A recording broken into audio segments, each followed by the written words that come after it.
Hello everyone. इस video में हम डिस्कस करेंगे सिंकिंग ऑफ वेल्स का एक बहुत इंपॉर्टेंट टॉपिक जो फाउंडेशन इंजीनियरिंग का एक टॉपिक है।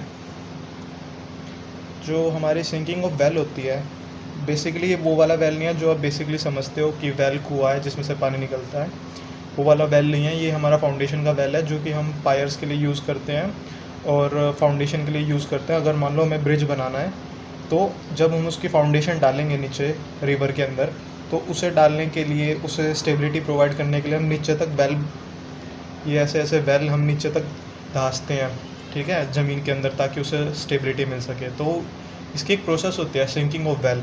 मतलब उस वेल को नीचे धंसते धंसते, मतलब नीचे डुबोते डुबोते हम लेके जाते हैं, तो उसे सिंकिंग बोलते हैं। सिंकिंग ऑफ वेल तीन तरह की इसके अंदर तीन प्रोसेस आती हैं। सबसे पहले होता है लेइंग द वेल कर्व, जो कि आप देख रहे हो। दूसरी है वेल स्टेनिंग। वॉल स्टेनिंग मतलब उसको, मतलब जो आपका वेल है उसकी दीवार बनाना, जैसे ये दीवारें से उठाते चले जाना बाद में। और तीसरी है सिंकिंग प्रोसेस, मतलब उसे नीचे डुबोना और फोर्स लगा के, एक्सटर्नल फोर्स लगा के। तो बिना टाइम वेस्ट करे चलिए शुरू करते हैं।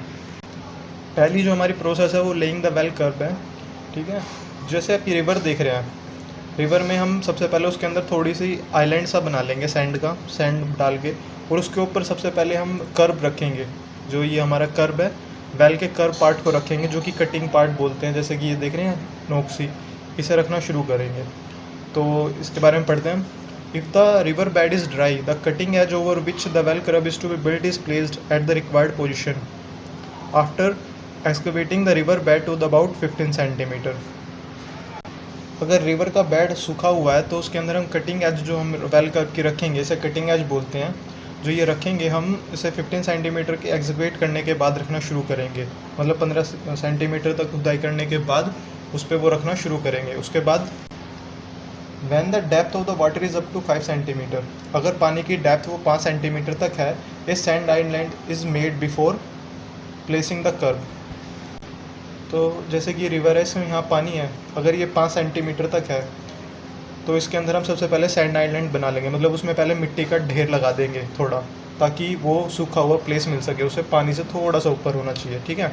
और वहाँ हम उसका कंस्ट्रक्शन का काम शुरू करेंगे। अगर ड्राई है तो हमें कोई दिक्कत नहीं है, बस हम वहाँ से थोड़ी सी मिट्टी हटाएंगे 15 सेंटीमीटर तक और वहीं पर रखना शुरू कर देंगे। लेकिन अगर गीली है, उसमें रिवर में पानी है, तो उसके अंदर हम सैंड आइलैंड्स बनाएंगे, जैसे कि सैंड आइलैंड देख रहे हैं। और उसके बाद हम उसके ऊपर ड्राई पोजीशन पे रखना शुरू करेंगे। The size of the island should be large enough to accommodate the well with adequate working space all around. जो आप ये सैंड आइलैंड बनाएंगे, इसके चारों तरफ थोड़ा थोड़ा स्पेस ज़्यादा होना चाहिए। इसके चारों तरफ, वेल के चारों तरफ इसके पास स्पेस होना चाहिए, ताकि इस पर काम किया जा सके आराम से। ऐसा ना हो कि आपके बस जो आप सैंड आइलैंड बनाएं वो बस इस यहाँ तक ही हो और उसके इधर गीला हो, तो जब काम करने में परेशानी होगी तो उस मिट्टी को भी गीला कर देगी जो हमारी सूखी हुई है। तो कम से कम एकोमोडेट होना चाहिए, उसका स्पेस लार्ज होना चाहिए इस सैंड आइलैंड का, कि इस वेल को आराम से कर ले और उसके चारों तरफ जगह भी बच जाए खड़े होकर काम करने के लिए। और वो जगह कितनी होनी चाहिए? मोर देन 5 मीटर, मतलब एक तरफ 5 मीटर होनी चाहिए। It is generally more economical to build the curb on a dry ground at the river bank and float it to the side. इस बात का मतलब ये है कि ये ज़्यादा इकोनॉमिकल होता है कि हम एक सूखे ग्राउंड पर एक कर्व बना लें और फिर उसे फ्लोट करते हुए साइड पर लेकर जाएं रिवर के अंदर, ठीक है, बजाय कि इसके कि हम गीली ग्राउंड के अंदर हम काम शुरू करें वेल कर्व का। It is useful to insert wooden sleeper below the cutting edge at regular interval to distribute the load evenly around the ground, over the ground.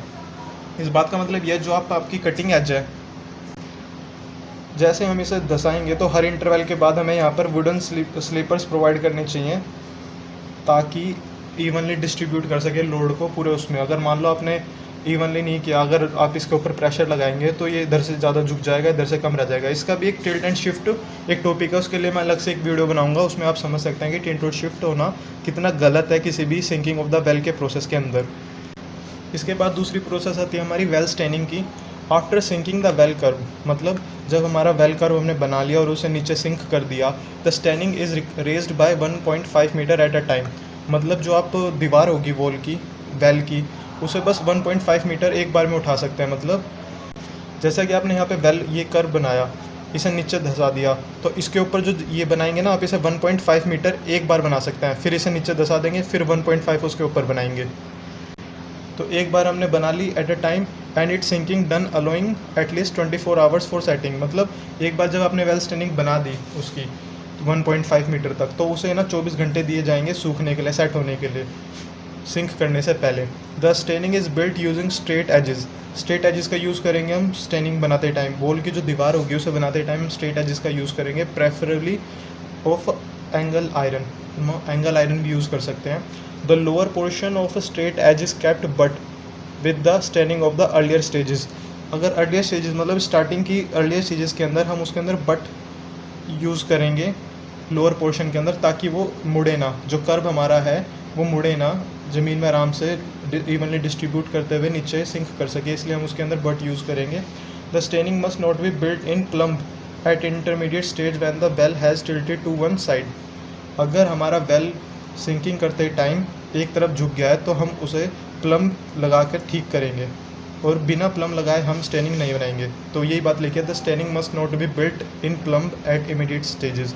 मतलब बीच बीच में हम प्लम लगा के यूज़ करते रहेंगे और बिना प्लम लगाए हम स्टेनिंग का काम नहीं कर सकते। जब तक हमें, अगर उसके अंदर टिल्ट और शिफ्ट है तो पहले हमें टिल्ट और शिफ्ट को ठीक करना पड़ेगा, उसके बाद हम उसके आगे काम शुरू करेंगे, वरना बहुत ज़्यादा प्रॉब्लम शुरू हो जाएगी उसके अंदर, वो पूरा ही अपनी जगह से शिफ्ट होता चला जाएगा टिल्ट होने की वजह से। Once the well has acquired a grip of about 6 metres in ground, जब वेल अपनी एक पकड़ बना लेगा 6 मीटर तक ज़मीन के अंदर, the steining can be raised by about 3 metres at a time.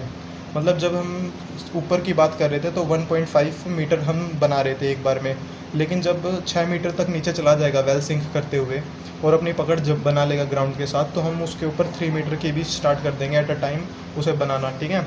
The height of the staining built at any stage should be such that the well does not lose stability. जो staining की जो हम दीवार बना रहे हैं well की, उसकी हाइट जो होगी हमारी, वो ऐसे होनी चाहिए कि वो अपनी स्टेबिलिटी लूज़ ना करे। मतलब कहीं मोटा थक्का नहीं यूज़ होना चाहिए, बिल्कुल इवनली स्पेस होना चाहिए, और डायमीटर उसका चेंज नहीं होना चाहिए। ऐसा नहीं हो कि बनाते बनाते उसका डायमीटर ही चेंज हो जाए, तो उस चीज़ का खास ध्यान रखना पड़ता है। तो तीसरी प्रोसेस हमारी सिंकिंग प्रोसेस हमारी है सिंकिंग प्रोसेस।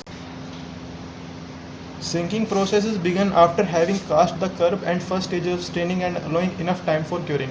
मतलब सिंकिंग हम तभी स्टार्ट करेंगे जब हमारी पहली दो स्टेप पूरे हो जाएंगे। मतलब हमने वेल कर्व रख दिया है, उसके बाद उसकी वेल स्टेनिंग कर दिया है, उसे क्योरिंग के लिए इनफ टाइम दिया है सूखने के लिए, मतलब क्योरिंग के लिए उसके ऊपर तिराई वगैरह ठीक से हो गई है, तब हम उसके अंदर सिंकिंग प्रोसेस शुरू करेंगे, मतलब उसे नीचे दबाने की प्रोसेस शुरू करेंगे। The well is sunk by excavating material from inside the curb manually और मैकेनिकली। अब जैसे आप ये वेल देख रहे हैं, अगर इसे नीचे सिंक करना है तो इसके अंदर से हम मटेरियल निकालना शुरू करेंगे। तो हम क्या करेंगे, यहाँ से निकाल के बाहर फेंकते रहेंगे, ठीक है। और जैसे जैसे यहाँ की मिट्टी खाली होती जाएगी ये नीचे अपने आप आता जाएगा, ठीक है। तो इसे ही बोला, या तो मैकेनिकली करेंगे या मैनुअली करेंगे। हम इसके अंदर से इनसाइड से मिट्टी निकाल के बाहर फेंकना शुरू करेंगे, एक्सकवेटिंग बोलते हैं मिट्टी निकालने को। When the depth of water inside the well is up to 1 metre, जब well water depth of water जो होगी हमारी पानी की जो गहराई है वो वेल के अंदर 1 मीटर तक होगी, डिडजिंग कैन बी डन मैनुअली, मतलब उसे निकाला जाएगा मैनुअली, हम निकाल सकते हैं, ठीक है। However beyond this depth of water, अगर 1 मीटर तक है तो हम उसे निकाल देंगे मैनुअली, लेकिन beyond this depth of water excavating is done with the help of जहामाज। जहामाज का यूज़ करके हम उसको निकाल लेंगे, वाटर को भी और मिट्टी को भी। तो जहामाज is a tied of a rope. अब जहामाज क्या होता है, जहामाज is a tied of a rope moving over a pulley, it is pulley by a man. मतलब रस्सी का एक ऐसा जहामाज बना देंगे, ठीक है, वो उसे खींचते रहेंगे मैनुअली, उसे मैन खींच खींच के बाहर लाता रहेगा, ठीक है, रोप के रस्सी के द्वारा। तो इस डायग्राम में जैसे आप देख रहे हैं कर्व है, ठीक है, तो ये सिंकिंग प्रोसेस का ही पार्ट है। और एक कैंट लेज क्या होता है अभी मैं बताऊंगा। एज द वेल सिंक्स, जैसे कि वेल नीचे सिंक करता है, the friction on the sides increases, मतलब जो इसकी जो साइड्स हैं इस पर फ्रिक्शन बढ़ने लग जाएगा। To escalate the process of sinking, और सिंकिंग की प्रोसेस को एस्केलेट करने के लिए, बढ़ाने के लिए एडिशनल लोड की हमें जरूरत पड़ेगी, नोन एज कैंट लेज। आप समझिए कैंट लेज क्या is applied on the well. अब कैंट लेज है क्या, मतलब बेसिकली पत्थर है, क्या है ये कैंट लेज हमारे। कैंट लेज जो है is the form of sand bag, हमारे सैंड बैग है, मतलब बोरे हैं मिट्टी के, placed on a suitable platform, जो कि एक सुटेबल प्लेटफॉर्म पर प्लेस किए जाएंगे, erected on its top such as that it does not interface with the excavation. इसे हम इस तरह रखेंगे कि जब हम एक्सकवेशन करेंगे तो उसके टाइम पर ये हमें प्रॉब्लम ना करे, मतलब हम बीच में से मिट्टी भी निकालनी है और वहाँ पर हम ऐसे प्लेस करेंगे, ऐसे प्लेटफॉर्म पर प्लेस करेंगे कि बीच में हमें प्रॉब्लम ना क्रिएट ना करें। Sometime even kentledge is no sufficient to sink the well, और कभी कभी तो कैंटलाइज भी सफिशिएंट नहीं होते वेल को सिंक करने के लिए। In such a case the friction resistance develops on its outer periphery is reduced by forcing jet of water on the outer face. However, this method is effective only in the case of well sunk in the sandy strata. अगर Sandy strata की बात करें तो जब हमारे कैंटलेज होते हैं, इस बात का मतलब ये था कि कभी कभी तो हमारे कैंटलेज भी इतना फोर्स नहीं प्रोवाइड कर पाते कि हमारा जो ये फ्रिक्शन को ओवरकम कर सके जो इसकी सरफेस पे लगे ग्राउंड के द्वारा, ठीक है। तो ऐसी सिचुएशन में हम क्या करते हैं, ऐसी सिचुएशन में हम यहाँ पर ऐसे साइड में पाइप जेट यूज़ करेंगे दोनों तरफ, मतलब चारों तरफ कुएँ के, और उसमें पानी के जेट मारेंगे। तो अगर सैंडी साइल होगी तो सारी मिट्टी बाहर आ जाएगी। वो जो जेट मारेंगे पानी की पिचकारी मारेंगे पूरे एक फोर्स के साथ, तो वो मिट्टी को काटेगा और इसकी सिंकिंग प्रोसेस को एस्केलेट करेगा। यही हमारी प्रोसेस थी और इसे ही वेल सिंकिंग बोलते हैं। Thank you for watching this video. अगर आप चाहते हैं कि और टॉपिक पे वीडियो बने तो आप मुझे कमेंट सेक्शन में बता सकते हैं, और प्लीज़ सब्सक्राइब करना ना भूलें, क्योंकि इससे मुझे मोटिवेशन मिलेगी वीडियो को और अच्छे से अच्छा बनाने की। Thank you.